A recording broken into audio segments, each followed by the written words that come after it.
Okay guys, we're going to go ahead and go over a few ways that you can learn how to improve your how you play your Russian mediums and some other mediums.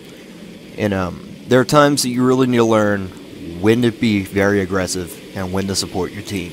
And this is to showcase not only how to do that, the strong suits of this Object 140, and it's some of its downfalls, and also my thought process on this average game. Well, above average. It's a good game, but it's not a great game. So the 140 is a really fast accelerating tank. It does not have that much gun depression, however it does have the most out of all the Russian mediums. Its turret is the worst of all the Russian mediums, however it is pretty bouncy. So right here I'm going to go ahead and get into a forward spotting position, use my camo and my acceleration to see people coming up here. I get my initial shot off and then I fall back instantly because I know that I'm going to be spotted. So once I know I'm not spotted anymore, I'm going to go ahead and pull back up into the bush to try and get anyone out there. I noticed a tree fall in the background, so I know there's going to be more people. So I'm not really where I want to focus more of this bush towards the left side of my tank, because that's where all the people are going to have the view range to spot me there. So I'm going to go ahead and focus down on this area. I'm kind of due tunnel vision right now, coming up soon, and I'm going to have better shots at this tank that's going to be coming up. But I kind of blow that. Yeah, I could get more damage. But the thing about the Russian mediums is, no, they do not have that much good of a view range, and they don't have good alpha damage. They don't have good pin, and they are pretty. They get a lot of module damage. Another thing is that some good things about it. They have some very bouncy turrets. They have high rounds per minute. Their accuracy on the move is really good. Their aiming time is pretty good. And all around, they're really good tanks, but some things, they don't really have that much of a niche besides their fast-firing guns. As you can see, I'm even bouncing my shells right on this Ferdinand besides that one, because I'm not really aiming that well, and I'm hitting the I really don't know why those are bouncing, honestly. But I wasn't spotted. I know the Ferdinand wasn't able to be spotting me using my mini-map. I have the view ranges, and I know how far away he is.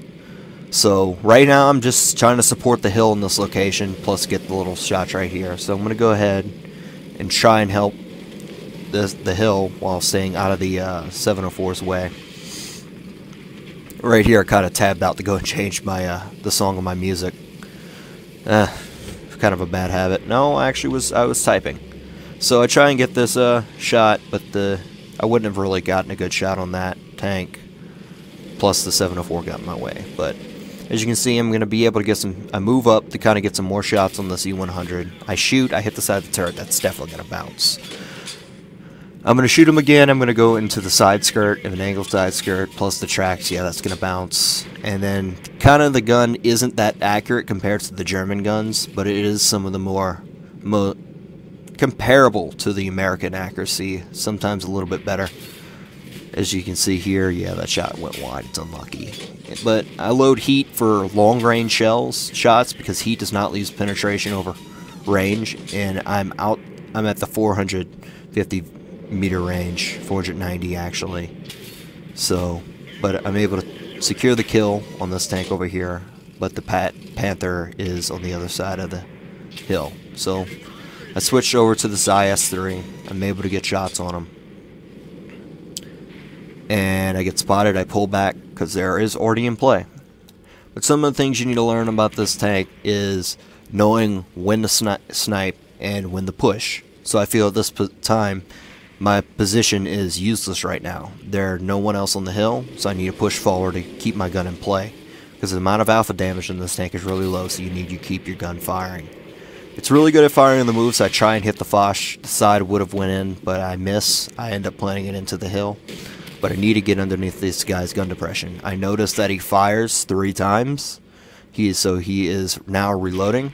I'm able to come up, put a shell into the Centurion while we're keeping a reminder that that Foch is going to be loading. He probably has another 30 seconds on his reload, so I'm able to come up, maybe try and get some shots on these other guys right here. I check to see which way they're looking. I might be able to get a shot on this Jagdtiger, but I notice the Foch is right there. Probably has another 20 seconds on his clip time, so I'm going to go ahead and take my time, get a nice aim shot in him, but already starts raining in, so I start to move. So he's about 10 seconds left. Put one into his gun mantlet. My heat has a chance to go through his front plate, but not his gun mantlet. So I'm dodging already right now. The Foch would be reloaded right now, but he took a big hit, so I know he's a one-shot. So I'm going to go ahead. He ends up looking the other way, so I'm able to go ahead and get a nice kill secure on him. So now it's time to really go ahead and push. The Jagdtiger no longer is dead. He was looking at me, so I'm able to go ahead and put my gun to use. I'm only at 2,000 damage right now, but the DPM on this gun is simply amazing, and I'm able to go ahead and rush in. And I know I'm going to be able to secure a lot of damage if I move in compared to the rest of the team. So I'm able to go ahead, get in close to this Panther, put some nice shots into him, secure the kill, and get behind this IS-4, which just completely ignores me.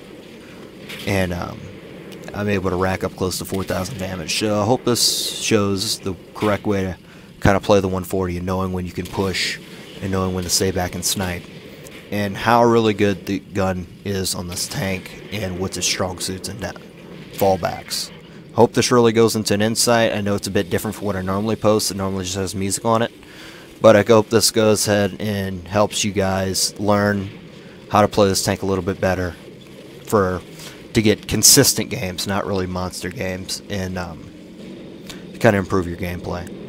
I hope you guys enjoyed the video. If you like this, go ahead and leave a comment if you want more of these average gameplay to kind of point out different ways to play a little bit better as this game wraps up. Okay, so as you can see, it's a pretty average game. First class mastery, ended up with 4,000 damage. Top on the team for both experience and damage. The enemy team didn't really do too well. Our team was really good, and most of our players did really well. As you can see, the amount of money that I made, I lost money because I used premium consumables, and I fired more gold than I normally do. But I also did get a lot of assistance damage. So I hope that kind of goes and wraps us up. And I hope you guys really enjoyed the video. If you want me to do more than this, more like this, please tell me. Later.